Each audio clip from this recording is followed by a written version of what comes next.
no niego que soy hombre de paz, amigos míos, porque mi profesión me habilita a conocer mejor los horrores de la guerra, y en esa cualidad me siento como el hijo genuino del suelo en que nací, a cuyo servicio he puesto todo cuanto he podido y poseído. Al Paraguay le ha tocado el destino paradójico de ser un pueblo esencialmente manso y pacífico y haber tenido que volcar, sin embargo, los más extraordinarios tesoros de coraje, abnegación y sagacidad militar en las dos guerras más sangrientas del hemisferio septentrional. No os extrañéis, pues, de que el paraguayo que tuvo el honor de estar a la cabeza del ejército de su patria en la última de esas dos contiendas, os hable de la paz como el ideal más alto a que debemos todos aspirar. Esas eran las palabras de José Félix Estigarribia mientras estaba en el Uruguay exiliado en 1936. Sean todos ustedes bienvenidos. Hoy hablaremos de un héroe nacional paraguayo, una figura muy importante para nuestra historia, el general de la victoria en el Chaco, José Félix Estigarribia. Nació en Caraguatadú, en Cordillera, el 21 de febrero de 1888. Estudió agronomía en 1903 en la Escuela de Agricultura de la Santísima Trinidad, que era dirigida por Moisés Bertoni, recibiéndose de perito agrónomo. Trabajó brevemente para tribunales como ujier, aprendió a tocar la guitarra, pero en 1908, en la inestabilidad política reinante en el Paraguay y en el medio del levantamiento militar liderado por Albino Jara, José Félix Estigarribia se une al levantamiento del lado del movimiento 2 de julio, también llamado 2 de Jara por Albino Jara, un revoltoso militar extremadamente peligroso. Y finalmente en 1910 ingresa definitivamente al ejército, iniciando así su carrera militar. Rápidamente su carácter disciplinado, estudioso y templado lo hicieron destacar entre los reclutas, obteniendo el grado de teniente segundo. Participó en algunos combates durante la inestabilidad política y la guerra civil en el Paraguay, siendo herido en el brazo en marzo de 1910. Pero su potencial intelectual lo hizo merecedor para realizar estudios en el exterior. Fue enviado en agosto de 1911 a Chile, en la Escuela Militar de Bernardo O'Higgins, y a su retorno, por su eficiencia y sus aptitudes, fue ascendiendo pronto de rango y para 1922 estaba al mando del batallón de zapadores. Un zapador es un soldado que pertenece a un cuerpo encargado de abrir trincheras y caminos. Durante 1921 en el Paraguay, la inestabilidad política entre fracciones internas del Partido Liberal, que estaba al gobierno en el país con el presidente Manuel Gondra, llevó a que las facciones leales al senador Eduardo Scheer lograran la renuncia del presidente Gondra ante un inminente levantamiento militar. Asume la presidencia Eusebio Ayala, que era un senador por aquel entonces, pero Eusebio Ayala conformó su gobierno con personas que no eran de la facción de Scheer y así la lucha interna y la inestabilidad continuaron.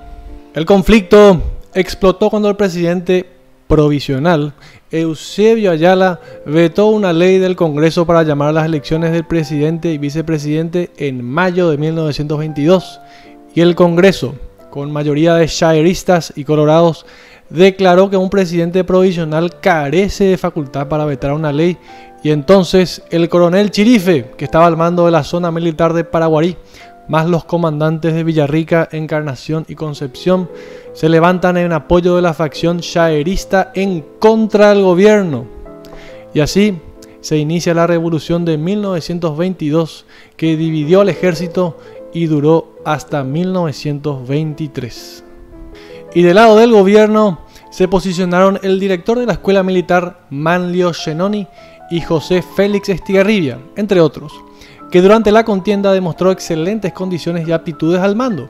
Asunción recibió un brutal asalto en junio de 1922 que duraría varias horas en el barrio Tuyucuá, actual Las Mercedes, donde las fuerzas rebeldes no pudieron derrotar a las leales al gobierno y se retiraron. Estigarribia había vencido a los rebeldes, pero estos volverían a intentar asaltar Asunción el año siguiente. Estigarribia Ya con el grado de mayor pasó a la ofensiva, derrotando a los rebeldes en Itapé y encerrando a un gran contingente rebelde en Carmen del Paraná. La derrota de los rebeldes los obligó a retroceder a Villarrica. En el interín, Eusebio Ayala renuncia en abril de 1923 y asume la presidencia Eligio Ayala. En mayo, el coronel Adolfo Chirife salió en paños menores de su tienda a darse un baño en las heladas aguas del arroyo cerca de su campamento, quizás como ejemplo de disciplina para sus camaradas. Pero este heroico evento le trajo la neumonía y murió poco después. Sin embargo, las hostilidades entre rebeldes y leales al gobierno continuaban. Finalmente, los rebeldes vuelven a organizarse y realizan un ataque despiadado en Asunción, dirigidos por el coronel Pedro Mendoza. Durante el 9 y 10 de junio de 1923, la lucha fue brutal. La defensa de Asunción consistía en militares y un gran número de milicianos que salió en defensa de la ciudad.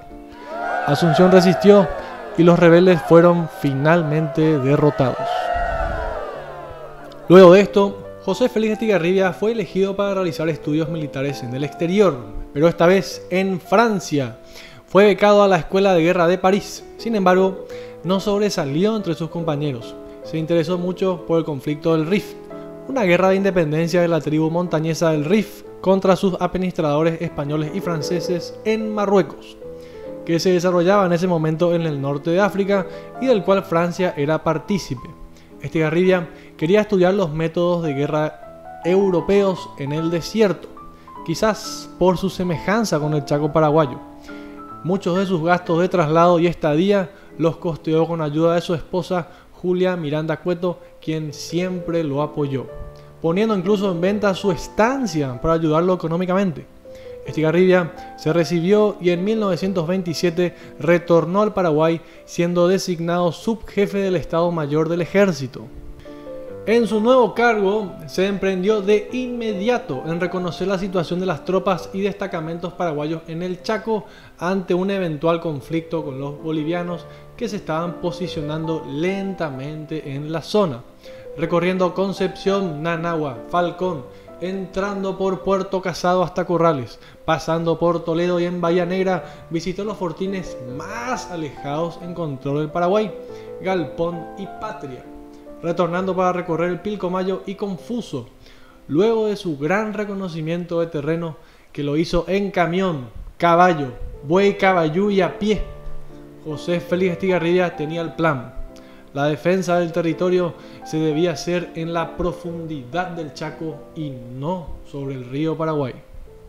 Estigarribia tomó nota en su recorrido de dónde colocar nuevos caminos, posiciones favorables para la creación de fortines, tendido de telégrafos y cómo organizar la logística en estos tan lejanos terrenos.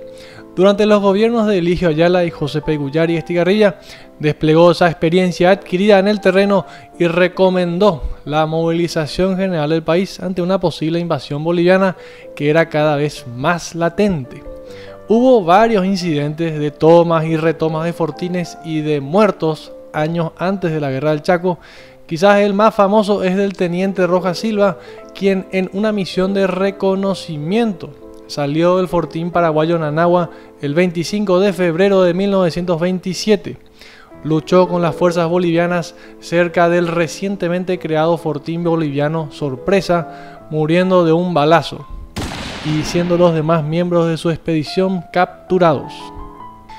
En 1931, nuevos incidentes sobre el Chaco llevaron al Paraguay a una grave crisis política. El fortín paraguayo de Samaclay, cerca de Nanagua, había sido abandonado por falta de agua y poco tiempo después capturado por los bolivianos. Las fuerzas paraguayas enviadas para recapturar la posición fueron atacadas, muriendo 8 soldados en la contienda.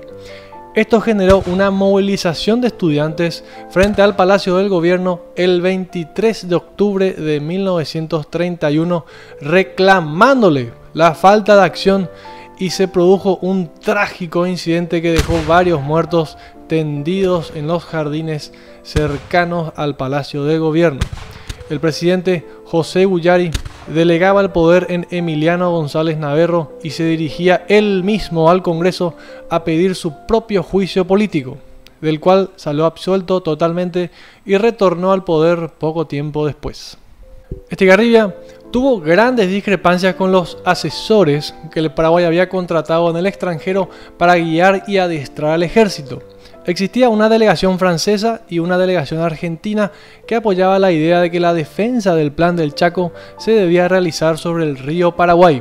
Estigarribia pensaba totalmente lo contrario y decidió renunciar al Estado Mayor General y empezar una gestión de retiro para dedicarse a la ganadería en la estancia de su esposa Julia Miranda Cueto. Para fortuna del Paraguay y del destino, el presidente José P. Guyari lo apoyó y lo ascendió al inspector general del ejército en 1931. Estigarribia aceptó el puesto, quedando desde ese momento como el indiscutible comandante de las fuerzas paraguayas. El presidente Eusebio Ayala asume el 15 de agosto de 1932 la presidencia. José Félix Estigarribia y Eusebio Ayala tenían una muy buena relación que se remontaba a tiempos de la Revolución de 1922, cuando Estigarribia salió en defensa del gobierno provisional de Eusebio Ayala, pero un nuevo y definitivo incidente se produciría en el Chaco en 1932. La guerra se iniciaría de facto con el incidente del fortín Carlos Antonio López. Si quieren saber un poco más de la guerra del Chaco, pueden ver este otro video. Haré un resumen de lo más relevante. El fortín Carlos Antonio López fue capturado por los bolivianos en junio de 1932 y retomado por las fuerzas paraguayas poco después. Y en represalia, los bolivianos capturaron 3 fortines en secuencia: Corrales, Toledo y Boquerón. Fue aquí cuando Eusebio Ayala, con la asesoría de Estigarribia, se decidió en llamar a una movilización general a la población para una guerra a gran escala. Paraguay reaccionó poco después y tomó en 1932 los fortines Boquerón, Toledo, Corrales, Arce, Falcón, Alihuata, Fernández y Platanillos, lo que sería la primera ofensiva paraguaya. Y luego de esto, a fines de 1932 y mediados de 1933, los bolivianos contraatacaron con todo las posiciones paraguayas, pero sin mucho éxito. Paraguay repelió el ataque en defensas heroicas en Nanagua y Toledo y de vuelta en Nanagua en julio de 1933. Luego de la defensa estática pasamos a la ofensiva y en sucesivas victorias como en Campo Grande y Campo Vía se logró la rendición del grueso del ejército boliviano y Paraguay fue ganando terreno en el Chaco con dirección a Valle Vián. En 1934 los bolivianos lograron vencer en Cañada Strongest, rodeando y capturando 1.500 soldados. Pero en noviembre de 1934 Bolivia sufre una derrota importante en El Carmen, donde más de 7.000 soldados se rindieron con todo el material. En diciembre, en el asalto paraguayo exitoso a Irendahué, los bolivianos pierden el acceso al agua para sus tropas, que quedan esparcidas en el desierto. El avance del Paraguay continuaba y para 1935 se estaba luchando en el territorio boliviano y al norte del Parapití. Luego de estabilizar la posición en el Chaco con la victoria en Ingavi, la última batalla del Chaco, se da informe al presidente Eusebio Ayala que la posición es ventajosa para negociar la paz. Se propone entonces una paz sin vencedores y Bolivia acepta el cese del fuego. Se firma entonces el 12 de junio de 1935 el protocolo de paz y fue así que el 14 de junio, conforme al protocolo de paz, se dio por terminada la Guerra del Chaco. Luego de la Guerra del Chaco, en el Paraguay fueron aclamados el presidente Eusebio Ayala y el general José Félix Estigarribia. Se dio un gran desfile militar en Asunción en medio de la euforia de todo el pueblo que recibía a los soldados victoriosos. Sin embargo, la situación política no fue estable y había mucho descontento entre las filas militares que no habían recibido compensación alguna por su sacrificio. Fue así que el 17 de febrero de 1936, tropas leales al coronel Rafael Franco, también conocido como León Caré, asaltaron Asunción y luego de una lucha con la policía hacen renunciar al presidente Eusebio Ayala, asumiendo la presidencia Rafael Franco. Estigarribia fue apresado en su retorno a Asunción y tanto él como Ayala fueron enviados al exilio. Sin embargo, este gobierno militar revolucionario febrerista de Franco, a pesar de tener algunas políticas obreras como la implementación de las 8 horas de trabajo, el aguinaldo y el inicio de una reforma agraria a gran escala, no lograron suficiente apoyo popular y fue depuesto a su vez por otro golpe militar el 16 de agosto de 1937, cuando asume Félix Paiva, un decano de la Facultad de Derecho con experiencia en el gobierno. Luego de esto, Estigarribia pudo volver al Paraguay en 1938, donde fue recibido por 50.000 personas venidas de todo el país, gritando de alegría por las calles al ver el retorno de su héroe patrio. Durante su exilio en el Uruguay y la Argentina, Estigarribia vivió de manera austera, dando clases de táctica y estrategia en la Escuela Superior de Guerra del Uruguay. Ya en Paraguay, fue comisionado en 1938 como representante ante los Estados Unidos, logrando importantes acuerdos comerciales y créditos que posteriores presidentes utilizarían. Posteriormente, viajó a Buenos Aires y durante las negociaciones de límites con Bolivia que se desarrollaban en la Conferencia de Paz, estudiando los antecedentes, consideró aceptables las propuestas de límites y viajó personalmente a Asunción aconsejando la firma del Tratado de Paz. El Tratado de Paz sería firmado en julio de 1938 y posteriormente ratificado por el pueblo paraguayo el 10 de agosto con un plebiscito general. Lo propio haría Bolivia, confirmando así el Tratado de Paz. El tratado exponía que los límites serían resueltos por un laudo arbitral compuesto por representantes de Argentina, Chile, Brasil, Estados Unidos, Perú y Uruguay, conformados y reunidos el 10 de octubre de 1938, dictan su fallo donde se reflejan los límites que ahora tenemos con Bolivia. José Félix Estigarribia se erigía como la figura política más importante y de mayor prestigio en el Paraguay. Impulsado por sus logros militares, fue electo como candidato por el Partido Liberal, ganando la presidencia ampliamente en las elecciones nacionales, tomando la presidencia el 15 de agosto de 1939. En su gobierno se iniciaron las cooperaciones económicas con los Estados Unidos. De acuerdo con los colorados, apoyó la libertad de prensa, instauró un estatuto agrario por el cual se podía expropiar los latifundios improductivos y también y principalmente fue el impulsor de la Constitución de 1940, que tenía rasgos autoritarios al brindar al presidente amplias facultades como la de disolver el Congreso y de dictar decretos leyes, es decir, concentración de poderes del Estado. La nueva Constitución fue sujeta a plebiscito y el 15 de agosto de 1940 entró en vigencia. Mas Estigarribia no viviría mucho más para comprobarla. El 7 de septiembre de 1940, la nación paraguaya perdió a un héroe nacional. Murió en un trágico accidente aéreo en Loma Grande, junto con su esposa Julia Miranda Cueto y Carmelo Peralta, otro héroe de la Guerra del Chaco. El nuevo presidente provisional Higinio Morínigo, que según cuenta la leyenda, Morínigo asumió la presidencia en una especie de sorteo. En una junta militar se tomó una caja de fósforos y se decidió que si al dejar caer la caja al piso, esta caía del lado de la etiqueta, Morínigo sería el presidente. Y si caía del otro lado, sería Eduardo Torreani, presidente. Cayó del lado de la etiqueta y Morínigo fue presidente. Sacando la leyenda, lo que sí es cierto es que una junta militar secreta decidió quién sería el presidente provisional. Y esto es importante porque fue el presidente Higinio Morínigo quien elevó a José Félix Estigarribia al rango de mariscal de manera póstuma.